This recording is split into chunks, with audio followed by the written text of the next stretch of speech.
တိုက်တဲ့ဟင်းနဲ့စားထမင်းကြော်ရောဟင်းအပါပါ1000တန်ဆိုင်လေးဟုတ်ပါတယ်ထမင်းကြော်နဲ့ဟင်းပါအပါမှာတပွဲကို1000ကျပ်သေးပါနော်ဒီဆိုင်လေးကတော့မြောက်ကလာပါမြို့နယ်သူ့နန္နာ73လမ်းထိပ်အာထကတစ်ကျောင်းရှိကရွှေနော်လေးထမင်းကြော်ဆိုင်လေးပဲဖြစ်ပါတယ်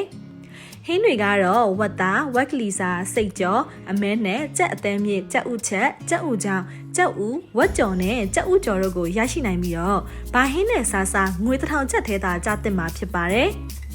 ဘေးသွင်းမောင်းတဲ့သူတွေနဲ့ចောင်းသားတွေအများဆုံးစားတာဖြစ်လို့1000နဲ့အတက်တိုင်ဆုံးထင်းရောက်မယ်လို့လည်းသိရပါတယ်တရက်ကို18ပြည်ခန့်အထိရောင်းချရပြီးတော့ကြက်ဥကြော်ကတော့ရောင်းအားအကောင်းဆုံးဟင်းလျာပဲဖြစ်ပါတယ်တဲ့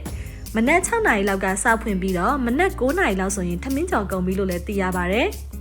အခုဆိုရင်တော့ရင်းနှီးချပရိသတ်တွေအတွက်ဈေးတန်ပြီးတော့စားကောင်းမဲ့ဆိုင်လေးတွေကိုတင်ဆက်ပေးနေရပဲဖြစ်ပါတယ်ကြည့်ရှုအားပေးခဲ့တဲ့အတွက်ကျေးဇူးအထူးပင်တင်ရှိပါတယ်ရှင်